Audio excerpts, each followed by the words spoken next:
Good morning, good afternoon, good evening, and welcome to the Unlearning Labels podcast. Hi, Mira and Peter. How are you doing? Doing well, Hey, thank you. hey. Uh, Pretty well, actually. Weather is nice, sun is out, enjoying it while we can. Yeah. And on the other end, we have rain, which is also very welcome because it's been super hot here in DC. Um, but not much has changed in the DEI world, sadly. Mm, Um, what do we have to do to make it work beyond the training?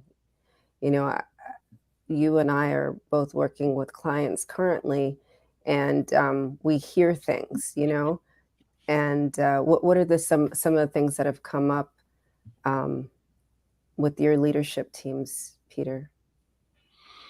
Well, we were talking just before we were recording, right? That the way I see it, and I know you two see it differently, which is great. That's the whole point of diversity in the first place, right? Is that Yes. I just see DEI training as a jumping off point. And I don't mean it's just training. There's some amazing training out there with some of our colleagues who are world class, you know. So we're not trying to belittle anything that L&D does, far from it. But if you start with DEI training in your company as a jumping off point, then that means that it's a continual learning journey. It's mm, experiential. And I don't know about you two, but the more I learned about diversity, equity, inclusion was when I was actually speaking to more people that I work with, colleagues, my boss, other departments, other functions, all of this stuff.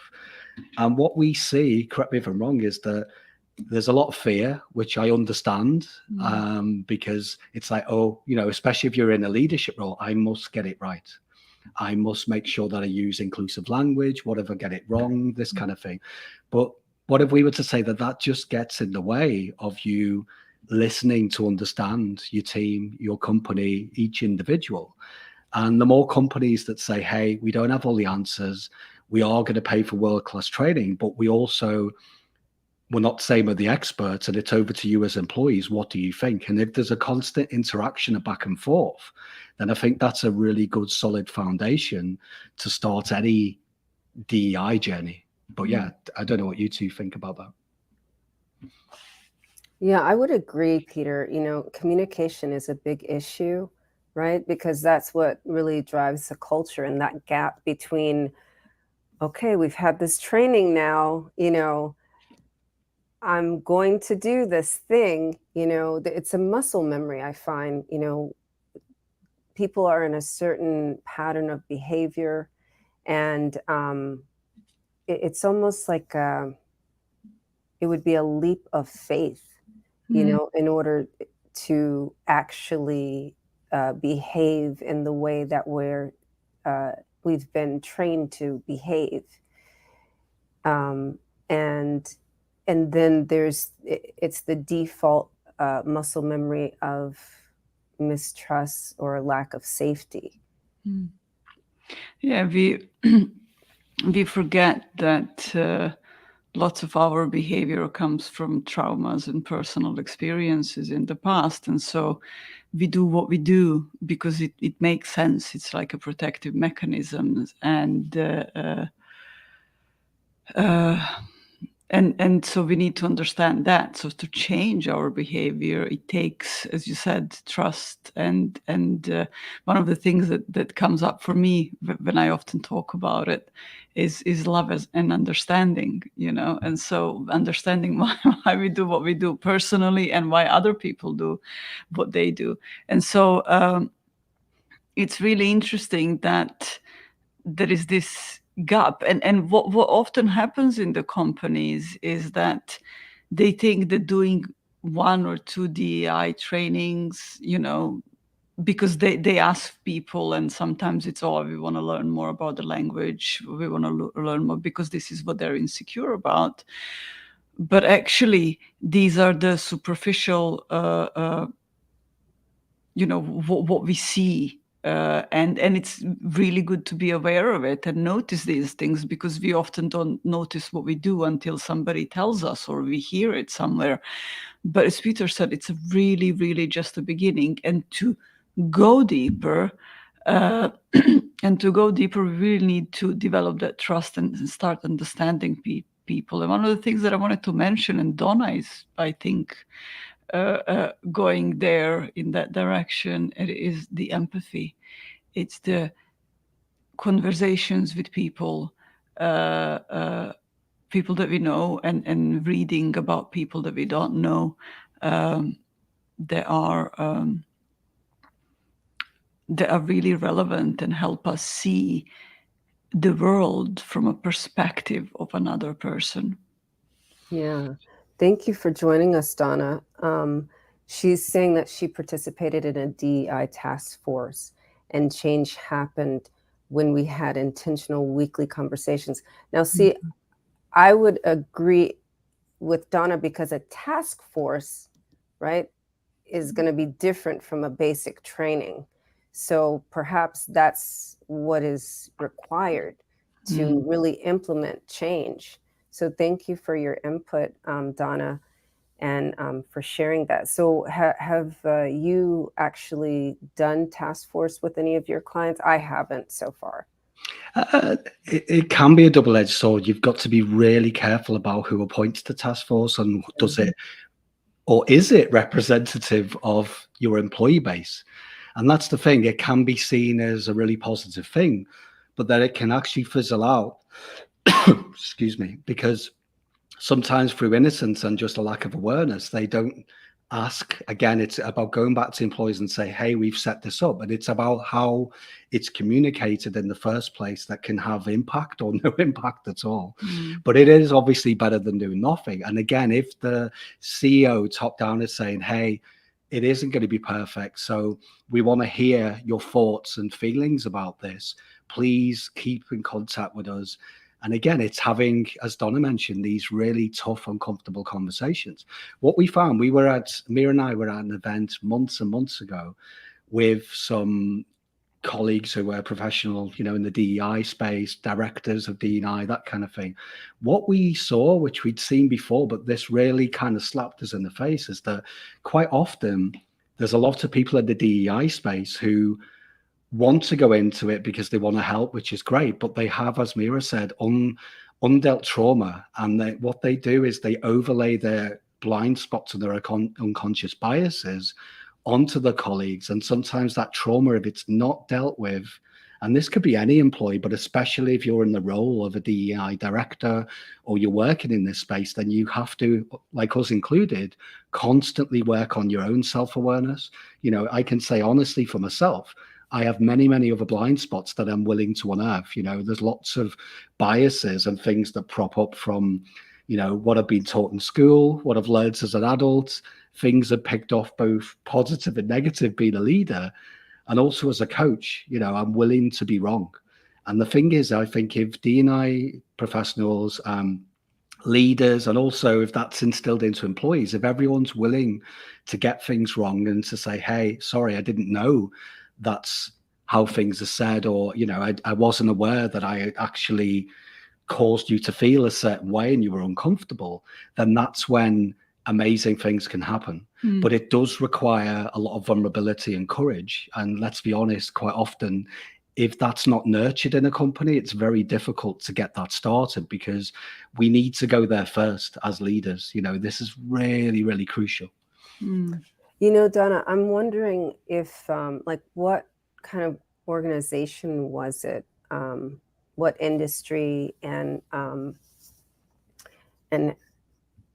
I guess as much as you can share in in a comment, just out of curiosity. But to your point, Peter and Mira, one thing that I'm hearing also is, as a possibility, sometimes the people that are in these roles, illegal, okay, is it could be, what is that word called? Emotional labor, right? So if the DEI professionals, for example, right, you're in a mostly male environment, like it's IT company, right? And the DEI representative is a female, right? the emotional labor, right? Mm. Because of her lived experience, perhaps as a female IT professional, right, can be overlaid. Mm. Um, and the actual focus on opening minds, right, and opening hearts and sparking awareness is lost because of what Mira was saying about her own trauma, and Mm. that is being conveyed over the actual intention and message there. You know, It's something that we're all humans and we all have that. It's just something that we need to be aware of, and slow down enough to notice these things and be open to feedback. Um, but one of the things, and Donna mentions task force, and they were intentionally doing conversations, in about DNI and what shows up there. But there are things that we've seen and done ourselves that were really part of DNI, or maybe even at the heart of DNI. There are things that we can do that can really help change the environment, connect people, help develop empathy, help people understand the experiences of others. Because sometimes, I mean, lots of people, sometimes even I catch myself, when I'm in a low mood or where I'm not seeing things clearly. It feels like, it looks to me like everybody should see what I see, or that everybody's having same experience, but it's absolutely not true. We all experience life differently. And so one of the things that is really big in helping people try to understand others is reading novels.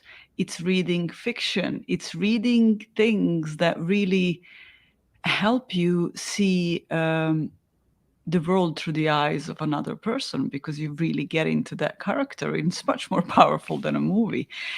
And and there is so many, like, I remember looking back, all books that I've read were books written by men writers, not so many by female writers. And even female writers, it was uh, again, the characters were, main character was a man, and Agatha Christie, for example. And so it's interesting that, and there is so much more that we can discover if we just look into it. There is so many more female writers, female characters, characters from different orientations, characters from different parts of the world, Japanese, Thai, African, so it is really,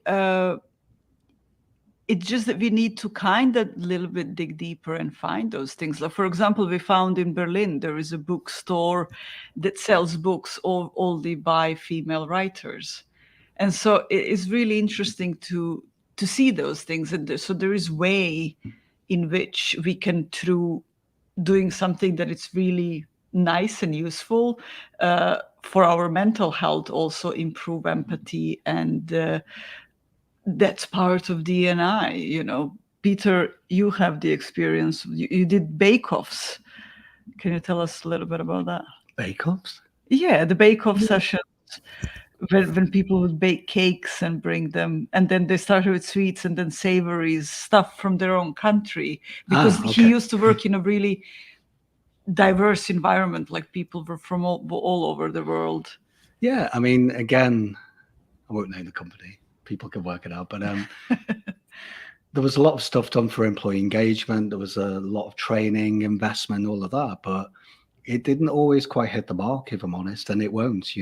The reality is that at a local level, at site level, you need to find heroes, ambassadors, people who are willing to go there where other people may be not willing to because they're uncomfortable, and then just find really creative and curious ways in getting people together. And this was, I mean, for those listening and watching, I don't know if it happens in other countries, I'm sure it does, but this was a spin-off of a very popular, I think, a BBC program. Sorry if it's not, and it was about a competition about making cakes. And Mm. one of my colleagues was really, really good at baking, and he loved to make cakes. And this spiraled into us actually at site level making it an annual event. And it was so cool because everyone pretty much got involved, every team, and that actually ended up with other jumping off points where we could have other events that were not baking, because again, we want to be diverse and not everyone wants to bake cakes because Right, yeah. time and So maybe energy. you had cookies and pies, right? Well, yeah, I mean, we went on sweet, savory, we ran out of steam with that, but then it went on to other things that had nothing to do with baking. But the main point, and yeah, it's a good reminder, is that if you get creative and then you ask, your audience is your employees, your employees are your best assets. And what happens is leadership teams, innocently or not, forget to include them when they do any DEI initiatives. And it starts at the grassroots, because if you don't have your employees on board, if you don't make it fun and meaningful and ask them, what's in it for them, if you do launch something, what will be the reaction of your employees? Would you, what's your best guess? What did you do in your town hall to make DEI more palatable, more fun, more tangible, stuff like this? And it's just that we see companies just missing the point, because we're all running around too fast. We're all looking to make money and hit results. But if you want to make more profit and hit the results and have a great community and a wonderful workforce, then it just needs to be a back and forth between everyone. What do you think? How has it gone? Okay, if we made a mistake, let's unpack that. What else would you like to see? And Yeah. that's all we see missing, really. And I think one of the reasons why it's missing, I don't know what you think, Cordelia. To me, it looks like this. First of all, we are running, and nobody has a moment to stop and say hello and have meaningful conversation with the person next to them. And the other thing is.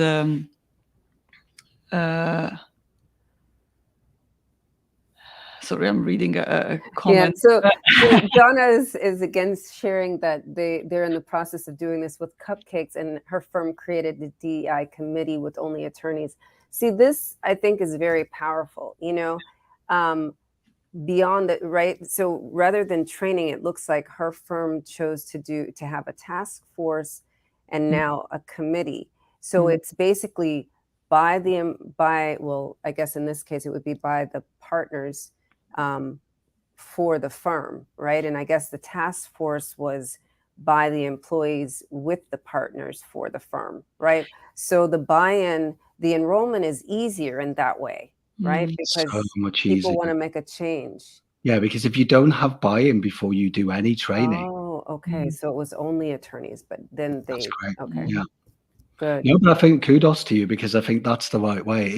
If things start organically like that and there's involvement, and then you go in there and asking you for permission, and again, it's not like you won't do it depending on the answer, but that's just so much easier as a starting point, because any activity in the DEI space, it has to have some kind of solid foundation. And what we see quite often is, and it's innocent, people spend millions on training, and then the big chunk of the employees were just like, what is that? Why are they dictating to us? And it wasn't even the fact that the training wasn't good, or it wasn't slick, or the content wasn't good enough in the DEI space. It's far from it, but because it was disconnected from the employees themselves and they had no say, it was just totally intangible. And the problem is that people will act up, and it happened to me in the roles that I was in, that when we didn't ask permission as managers, as leaders, it doesn't matter how good it is, people are like, well, what's in it for me? You never included me, so I'm just basically going to throw my toys at the pram. And again, it's not being childish, but that's the kind of reaction I would expect if you're not going there first with them and saying, hey, we're going to do some training soon. You won't have full autonomy about the training, but we want to know what you think. We are going to include you as we scale this up. And we want to set a community in place, because, to be fair, I think people forget DEI is about having an amazing community in the workplace. And if you don't have that, then anything you do is going to be really tricky, I think. Yeah. Yeah, So, yeah, exactly. inclusive should include everybody. And I want to pull out this word, that one of the words you said there, Peter, and it's expect, right? So when you live in a world of expectation, right? Um, it's it's really not about you're not creating agreements, and you're not um, serving anybody, right? So when you get an opportunity to, let's use Donna's example, right? And you have the partners, the attorneys, and the employees um, together on a task force, on a committee, working together. This is an opportunity to open up the lines of communication, to create agreements, right, surrounding how we're going to be with each other, how we're going to treat each other. So the attorneys may have had some things in mind, perhaps their female partners, or other gender partners, or other cultural partners, right?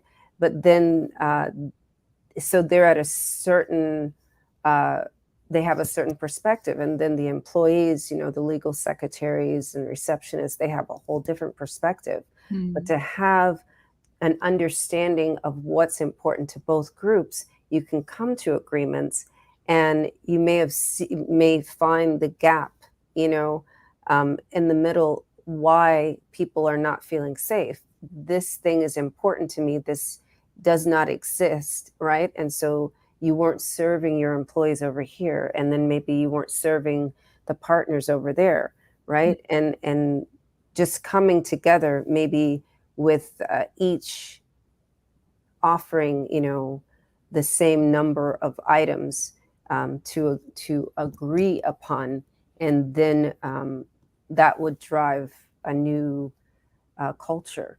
You know what's interesting though, what you said, we've seen, we had conversations with people that were on task forces in the past, and it looked like it was ticking a box. It's like, we've seen a problem and we spoke to the management, and management said start something, but management never got involved. And so people were left. I mean, I'm sure they did some really good work as well, but if you don't have buy-in and engagement from the management, it looks like they don't care about it. And it may be that they're just really busy with other stuff, but it is really important. And so there was no buy-in, and it didn't really work. I mean, it was lots of work for people, but the results were really, really low, because there was again, not everyone were included. And so that's why it's important to, when we do stuff like that, is to really have a commitment from everyone in some way. It doesn't have to be, not everybody should be doing the same thing. But there are certain things that everybody can do, and so I think that's one of the things that we've noticed that is lacking, is the commitment from everyone. Yeah, what we notice with larger companies, more, dare I say, legacy companies with lots of employees, is that certain people in the leadership team are just not that self-aware, if I'm honest, and they're uncomfortable, and they don't know where their source of feelings are coming from. So I'll give an example. When I work with CEOs for the European Innovation Council, what often pops up is that, especially female leaders, they're amazing, they've got everything they need, they're credible, but sometimes they don't see that. And, they're in a meeting live, and there's too many males in the room, so they think they have to copy that kind of toxic behavior, or they suddenly start to act in a way that confuses the people in the room. And then there's lots of confusion. But that's okay, because when we feel vulnerable, when we don't feel like enough, quite often we end up acting up, me included. I'll say too much, or I'll try and prove my self-worth. And actually, from what I've seen from a white privileged male perspective, is that it's much harder for females, much harder. And I can see that in the work that we do. So what I'm saying is that the more that we talk about this kind of thing openly, that if you're in a position where you have responsibility, you're in a leadership team, it will be great for employees to see that you've gone there first. Because putting a director of DEI in place, but not working on yourself as a leader and not being self-aware is a recipe for disaster. It doesn't matter how good the director is, because you're actually not allowing them full autonomy to do the work, because it's always going to come back to you. It's not about the buck stops at you. But if you're not willing to work on yourself and think, okay, what are my blind spots? What do I get wrong? What can I learn about myself as a person and the things that I'm not aware of and all these other things that pop up? Then it's going to be really difficult to own anything that's happening in the space of DE&I in your company.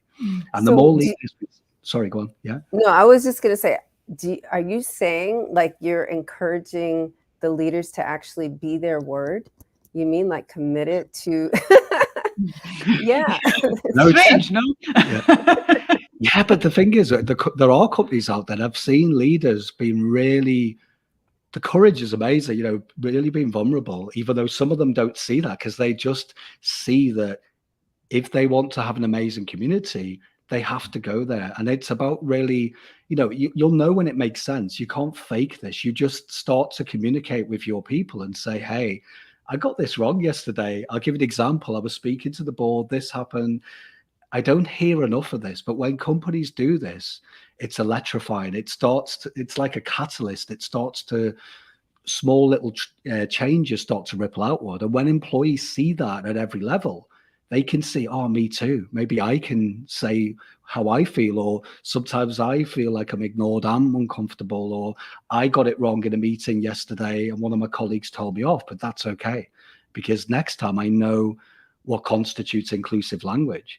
I'll give an example. You know, when I called a group of ladies guys, you know, and I was lovingly corrected by one of our colleagues in the DEI space, and it feels uncomfortable, but that's okay. And the more that we talk about this, then, you know, the inclusive language doesn't seem so important. It is, but it's okay to get it all wrong. Yeah. Yeah. Donna's saying that that's good, Peter, but it comes back to real, relevant and raw conversations. Well, just to say, let's unpack that. I mean, what constitutes having raw conversations? People need to feel safe. There needs to be a high level of trust before anyone is really, let's be honest, willing to go there. And that's the sad truth that, you know, if you want to talk about psychological safety, that has to be in place before people are willing to, especially in a context of being in a team. You know, if you're not feeling safe, it's going to be really, really difficult to have a tough, raw, natural conversation about how you don't feel comfortable being in this work right now, or this happened to me in the workspace. How do you feel about You're it? either safe or totally fed up. Yeah. And let's be honest, when people get really fed up, it goes quiet. You know, we've walked into companies where there's so low trust that there's no way these tough conversations are going to happen yet, because people just gave up. And the reality is that unless changes are made, changes in personnel, or someone puts their hand up and says, look, it's gone quiet, we're really curious, what have we done wrong? Because we've definitely done something wrong. No blame is put at anyone's door, but let's regenerate the conversations. Let's talk about it. And it takes a lot of courage and patience and care, because it won't just happen overnight, you know? So, you know, let's you know, what I'm hearing underneath all of this is really like what we do to encourage the self-awareness piece, right? And the self-compassion piece. So getting into nurturing, you know, respect amongst each other, right? And so when we are committed, let's say, to something that's very human centric and we can all agree upon, right? Like everyone has burnout. Why does everyone get tired?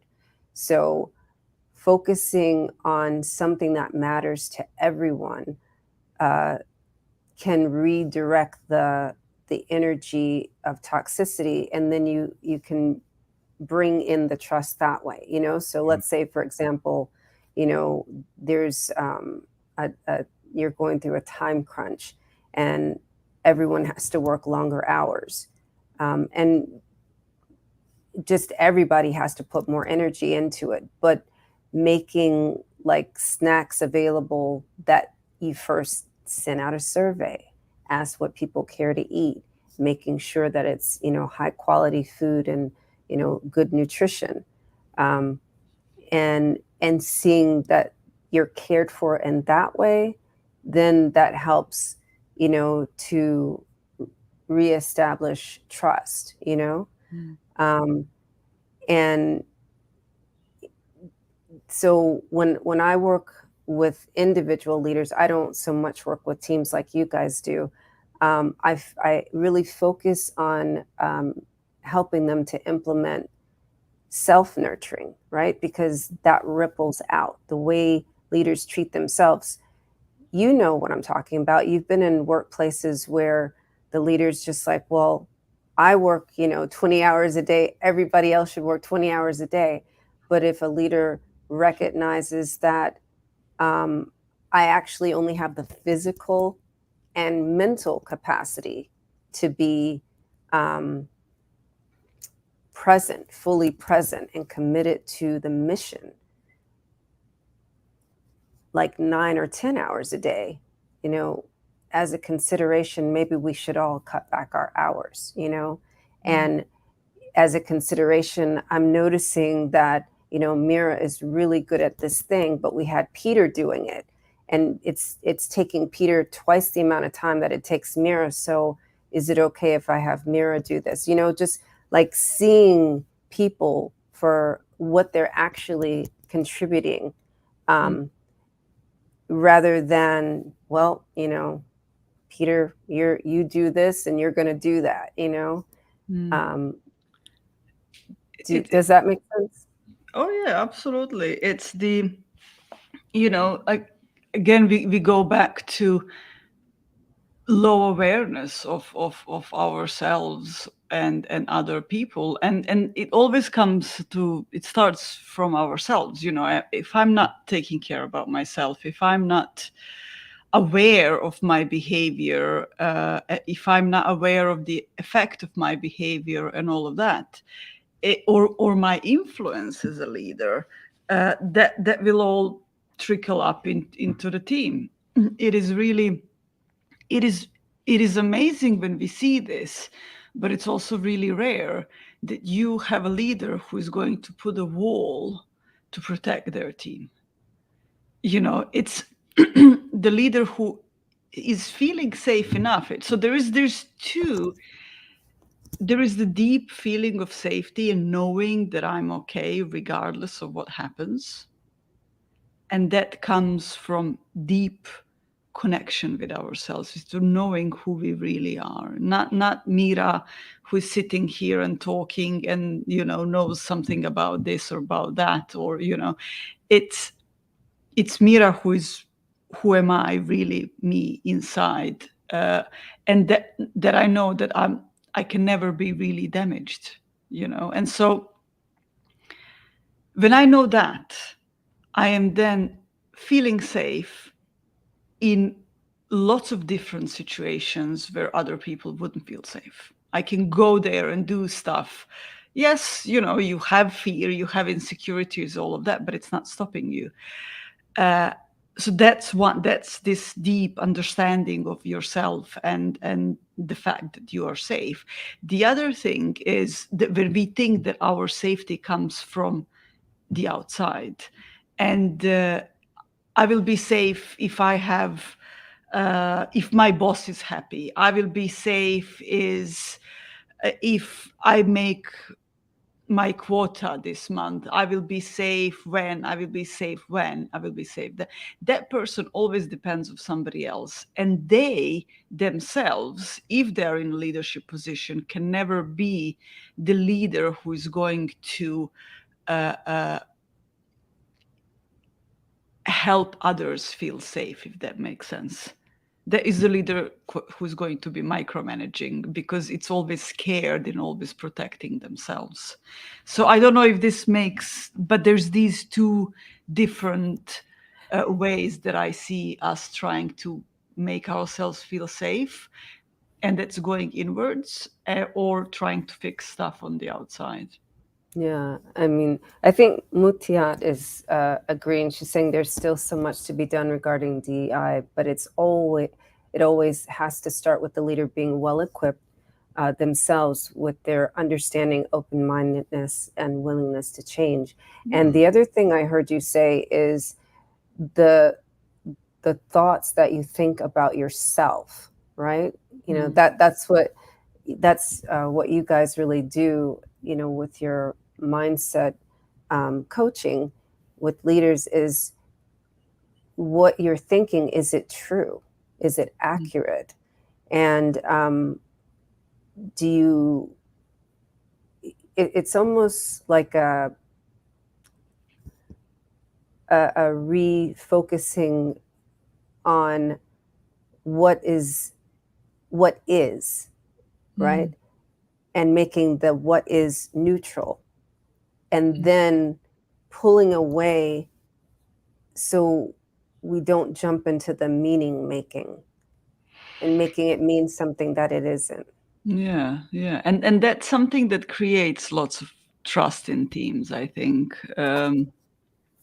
And you know, when we agree on something and then we actually do it, or if we don't do it, we explain why. Well, that's a good point, because if a leader doesn't follow through with action, and quite often I see in the DEI space that leadership teams, leaders separately, team leaders, function heads, all of that, it's a misalignment mess. And it is tricky because, you know, it's okay if you've got 10 people, 20, 60, even up to 250, it's doable.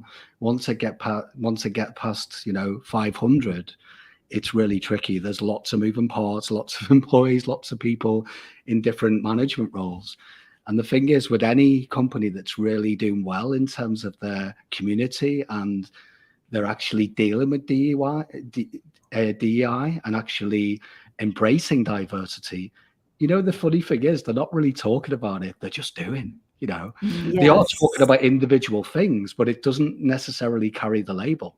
And in fact, a lot of our work, we don't openly advertise that we're D&I experts, because I don't think we are. It's just that we're deeply inclusive with the language, how we slow leaders down, how we work with teams. The first thing that we do is say, look, if you want to be a model team for the rest of the business, you have to go there first. You have to trust yourself.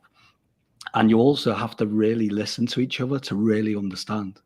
And when that happens at an individual level in a leader, it's instilled in a team. It starts to create this ripple effect that's really amazing.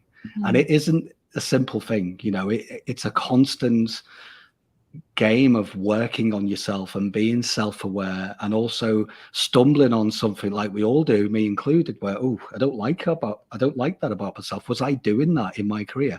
Yes. Okay. I'd like to stop that. But it's better that you spot this and have the uncomfortable feeling, and then you know for next time. And the leaders that are willing to know for next time, instead of hiding those feelings or running away from trusting themselves, or, you know, trying to instill some trust and safety in the team, that's when it gets really tricky. Because if the people that they look up to, they're sketchy, that it's obvious they don't trust themselves, they're not really embracing their own feelings, how do you expect employees to do that? Yeah. And, you know, there's a lot of people already feeling marginalized, different. They don't see a mirror in the leaders. They don't see a mirror in people sitting next to them. So you've already got that challenge straight out the gate, even in the best company. So just go in there first is the starting point. I would say that's the seeds of any DEI action in a company. I don't know what you two think of that, but without that, you can't really water it, right? You can't really being the embodiment of the culture you would like to cultivate in your team and your organization definitely is number one, you know.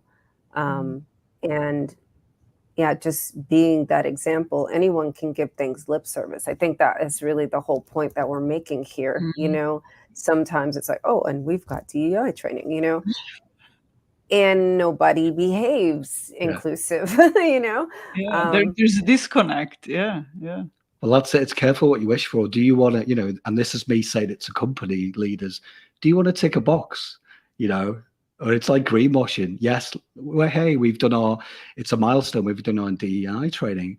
Or do you actually want to embody and live that and have that, trickle down to every aspect of the company itself? And that's where I get excited, or we get excited about Yeah. our work, right? Because once we see it embodied by everyone and people are like, yeah, I can talk about this. Actually, this is doable. I actually like working here. I feel like people are listening to me. That's the diversity in action. And if that's not happening in every team, something's amiss. And again, it will be. There's always going to be something amiss, but that shouldn't scare you into being curious, listening to all of your colleagues and learning. And if you're willing to learn, you'll learn aspects about yourself, aspects about your colleagues, aspects about your team that you wouldn't have necessarily learned before if you weren't willing to just reflect on this stuff. But yeah, as you said before, Mira, we're running so fast and everyone is so frenetic in this crazy world that do we ever really get any wiggle room or time or downtime to reflect on what all this stuff means? That's I was I wanted to go back to that. I think that's one of the biggest challenges. It's not that people don't want to change. It's not that people don't want to work in better environments. All of us do, it doesn't matter who we are or what we are. But I think the challenge is with the rat race and the challenges with the lack of time.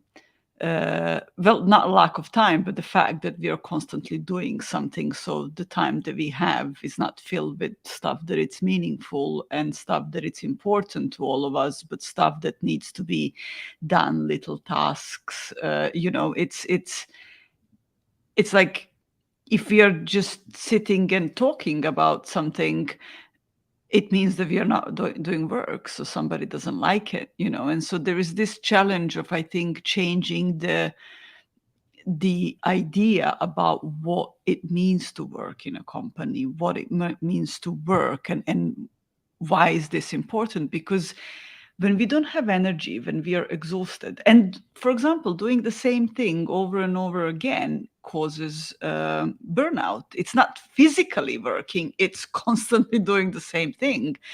And so when we are burnt out, when we are tired, our brain cannot, it doesn't want to learn something new. Our brain is here primarily to preserve energy and keep us alive.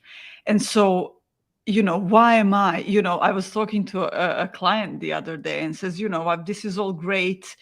And I've started changing and started with new habits and all of that. It was about sleeping and reflections and, and then now I see myself slipping back.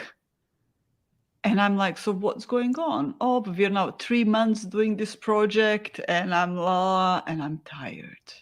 And so it's really, and this is what I see with us humans right now. That is the biggest challenge to making a meaningful change that will stick, to doing things that, because we don't see clearly, we're a little bit lost. And to come back, we need to step back, maybe listen to to an episode of this, or something that will help us reconnect with what is really important to us, and slow down and maybe do a little bit less work, maybe learn how to delegate, maybe learn how to get comfortable speaking up, for like Donna did, and so, but for all of that, we need some space. Tiredness and burnout is a big block. I mean, you're really talking about energy management, and I would refer people to listen to that episode on the Mind Takeaway, where you really go deeply into energy management. Yeah. Right?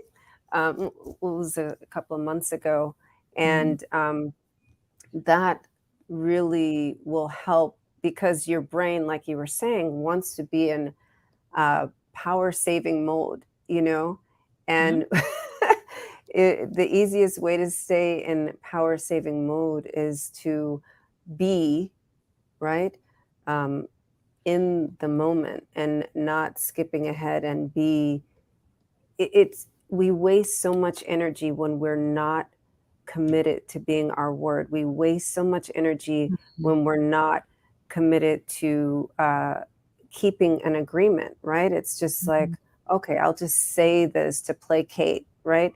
But then I'm Mm, going to really do this over here. mm. That's going to burn you out.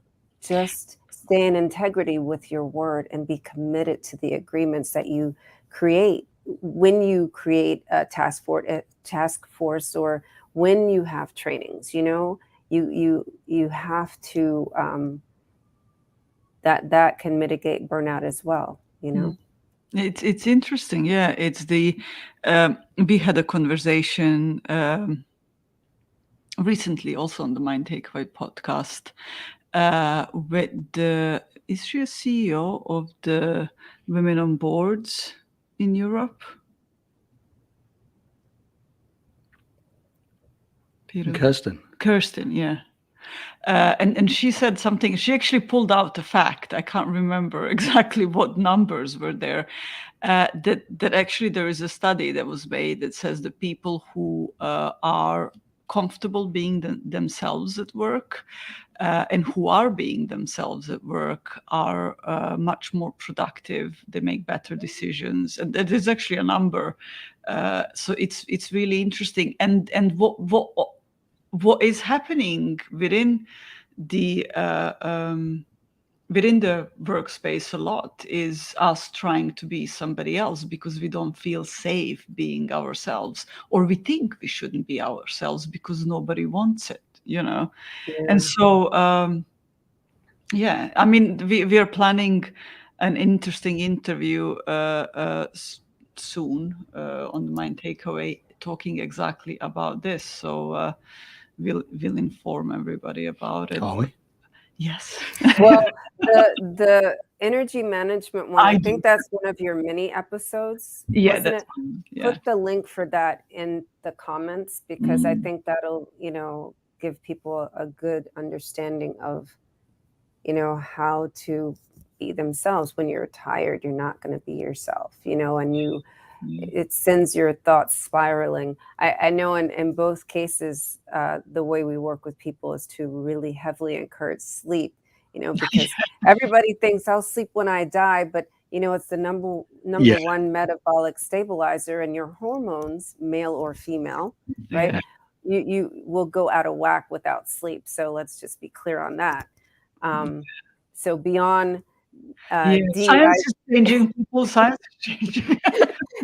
Yeah, that's the thing. I mean, if you want to do all of these weird and wonderful things and have amazing, diverse workforce, there needs to be time and energy put aside for it. Back to what Donna said originally, if you want to have open, raw, real conversations, these things have to be scheduled, but also there has to be a willingness for everyone to go there. Mm, It's like when I think back of some of the roles I was in, no one wanted to be in the room in certain meetings because it wasn't communicated what's in it for me, and it wasn't straight out the gate a safe space. So no surprise, it's like getting blood out of a stone. But if you do it the opposite way and really give it love, care, and attention, and say, hey, like we've talked about in our early episodes, we see you, we feel you, we we value you, hear all you, we hear value. you, yeah, that kind of thing. Then no surprise, that's going to be an easier meeting or conversations to facilitate, because people will be like, yeah, me too, I'm willing to talk about this. And there might even be a bit of nervous excitement that they're going to talk about it. And it's okay if there's dissent. It's okay if it looks like it can't be facilitated, because that's what open, raw, and real conversations look like.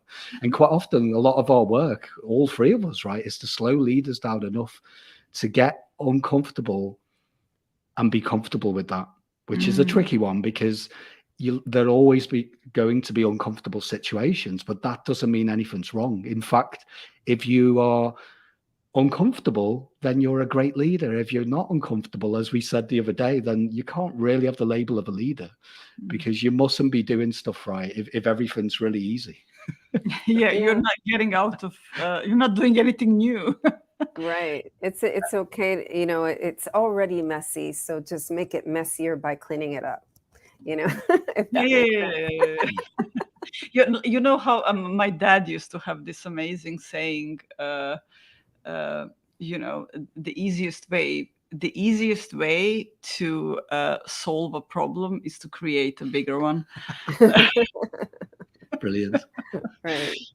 So But is there anything else we want to put into the space before we close the conversation?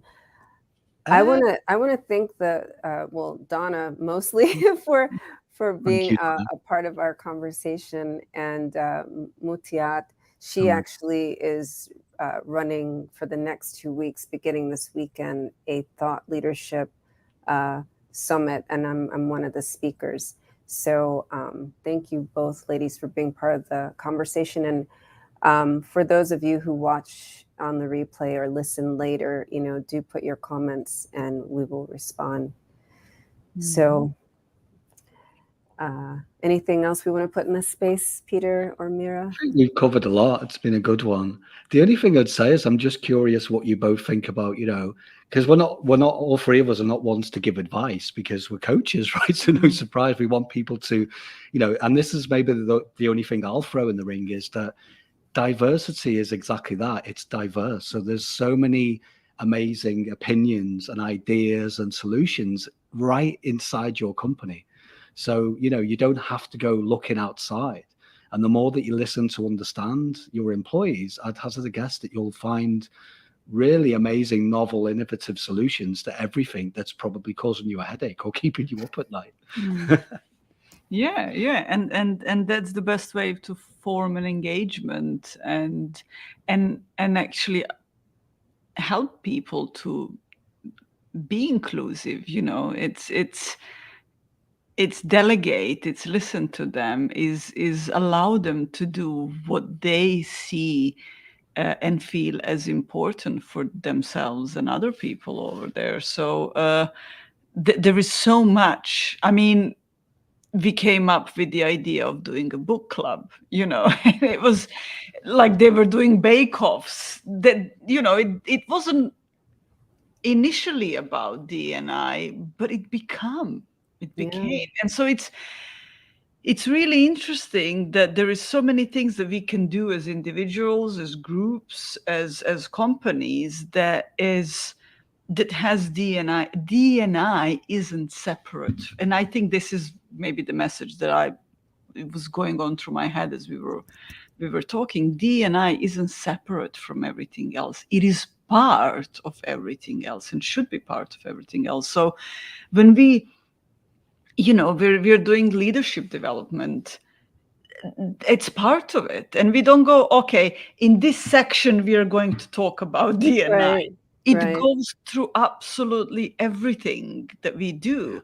When you're doing, I don't know, legal training, like what they do in Germany, Labor law training. labor law training in companies, that should be, like anything needs to be baked in, needs to be part of. And when you're looking for people that are going to be doing the training, I think you should be looking for people who have some kind of experience, or you heard them somewhere talking about D&I. They don't, or inclusivity or diversity, or not just this is what I do, and I don't, nothing else is important to me. Because even if you bring them in, how will they be able to engage absolutely everybody who works in your company? So it's really important to see D&I as part of everything and not exclusive, or not separate from everything else that we do. I guess Yeah, that's my take on it. I agree. Yeah, mostly that you're the embodiment of what you want to create, and that it's about who you be so that you can do the things that are appropriate and have the culture that you're seeking, rather than just ticking the box. So experiment with being different, Yep. for a change. So thank you for tuning in today to Unlearning Labels, and we'll be back next month. Thank you all. Thanks. Bye for now. Bye. Bye.